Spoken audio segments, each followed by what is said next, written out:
I'm Jamie McDonald, United States Attorney for the Southern District of New York. At 6:45 on a December morning, Luigi Mangione stalked and murdered Brian Thompson in cold blood on a public sidewalk in Midtown Manhattan. Just a few moments ago, Mangione pled guilty to his heinous act. This was not a spontaneous act of violence.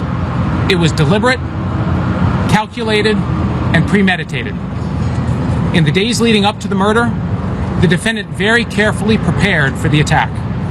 He tracked Mr. Thompson's whereabouts, conducted surveillance along the route he knew Mr. Thompson would take, and positioned himself to carry out the plan.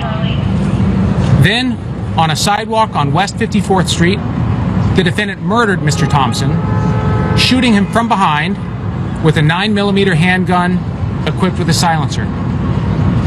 He shot Thompson twice at close range. The second shot came as Mr. Thompson turned and faced the defendant. The defendant did this as everyday New Yorkers walked nearby, and while the rest of the city woke up to start their day.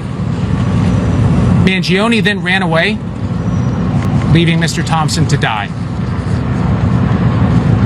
The defendant committed this murder in an attempt to draw public attention to his dislike of certain businesses. But we live in a civilized society governed by the rule of law. We debate, we disagree, we protest. We do not commit murder. No grievance, political belief, or ideological cause can ever justify murder. There can be no celebrity in assassination.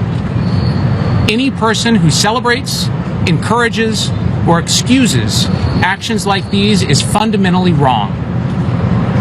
Mangione attempted to send a public message through violence, but the message that emerges today is very different. Violence is not a legitimate instrument to promote any political or social message. And those who resort to violence in an effort to advance their beliefs will be prosecuted, convicted, and put in jail. Today, the Southern District of New York, together with our law enforcement partners, writes the final chapter of Mangione's federal prosecution. Now, he stands convicted in federal court and faces life in prison. One other point that's important to note. While the defendant pled guilty, our office does not have a plea agreement with him. Instead, he pled open, which means he pled guilty to all pending counts in the indictment. There are no accommodations or concessions, and we are free to seek the maximum penalty under the law. I'd like to thank the dedicated prosecutors of our office's Violent Organizations and Crime Unit, who are beside me, for their remarkable efforts to bring this case. I would also like to thank the NYPD and the FBI, whose tireless and incredibly sophisticated investigative efforts made this conviction possible. Finally, I want to express on behalf of all of us here our deepest sympathy and compassion for the many family members and friends of Brian Thompson. Mr. Thompson's family and many of his friends were in court for the guilty plea today. I know they will have an opportunity to be heard at sentencing. We all stand in awe of their love for their family and for their friend, and their unwavering commitment to seeing justice done in this case. We hope they can take some solace in the fact that from the beginning, we have brought the full force of the federal government to bear in this case. In this prosecution, we have consistently pursued the maximum penalties under the law as necessary and just punishment for these crimes. The result achieved today now allows our office to seek the maximum penalty allowed, life imprisonment, which, as I've conveyed to Mr. Thompson's family, is what we intend to seek. I'll now turn it over to Commissioner Tisch. Good afternoon.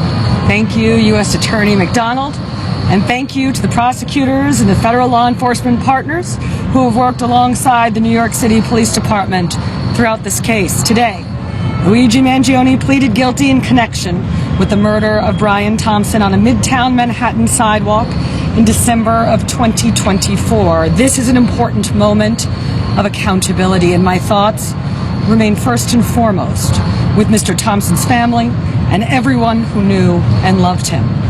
But I also want to take a few minutes today to recognize the extraordinary police work that brought us here.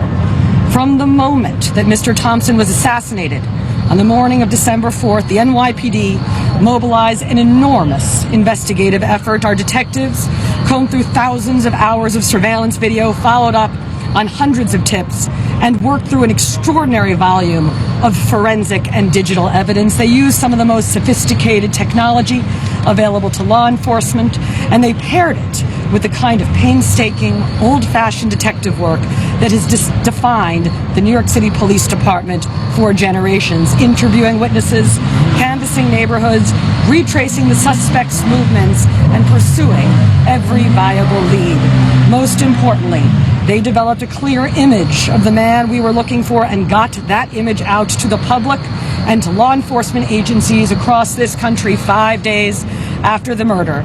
That work paid off in Altoona, Pennsylvania, where an alert member of the public recognized Mangione and local police took him into custody. That was not simply a lucky break.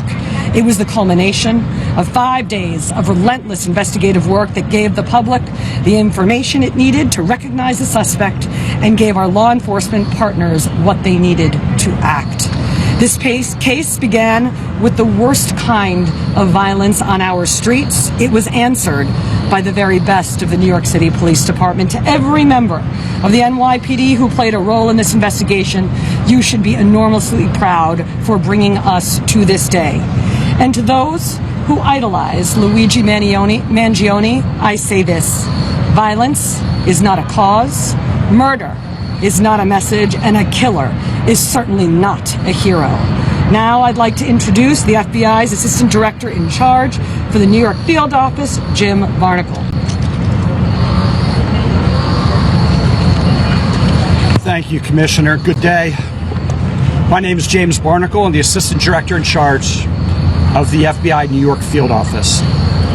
I want to begin by addressing the family, friends, and colleagues of Brian Thompson. We had the chance to sit down with the family this morning, and they are still grieving, and they have been grieving for almost 2 years as Brian was taken away in the most heinous way possible. They lost a son, a brother, a husband, and a father, and a friend to many colleagues and other people. The family deserves closure, the clarity, and the assurance that every step taken throughout our investigation, the New York City Police Department's investigation, the Altoona Police Department's investigation, and the U.S. Attorney's Office prosecution reflected the gravity of the situation and the importance of Brian's life. While today's plea doesn't replace the void he left behind, I hope it offers a glimmer of the closure that the Thompson family and friends deserve.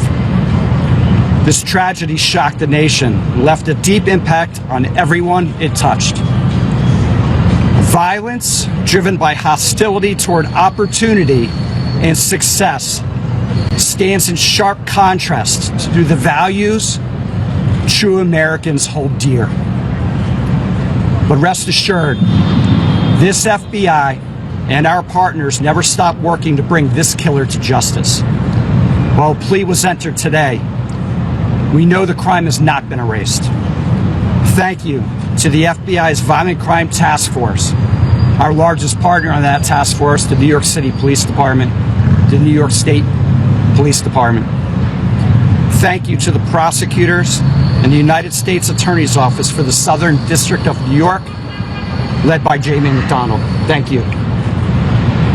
And I want to thank the officers and detectives of the New York City Police Department, led by Commissioner Tisch, for your agency's unwavering pursuit of truth and accountability. Thank you, Commissioner. I'd also like to thank the Altoona Police Department in Pennsylvania and the Pennsylvania Department of Corrections, who helped facilitate the extradition to New York. We're incredibly grateful to our partners, and we wish the Thompson family comfort and strength as the legal process continues. Mr. McDonald. Thank you.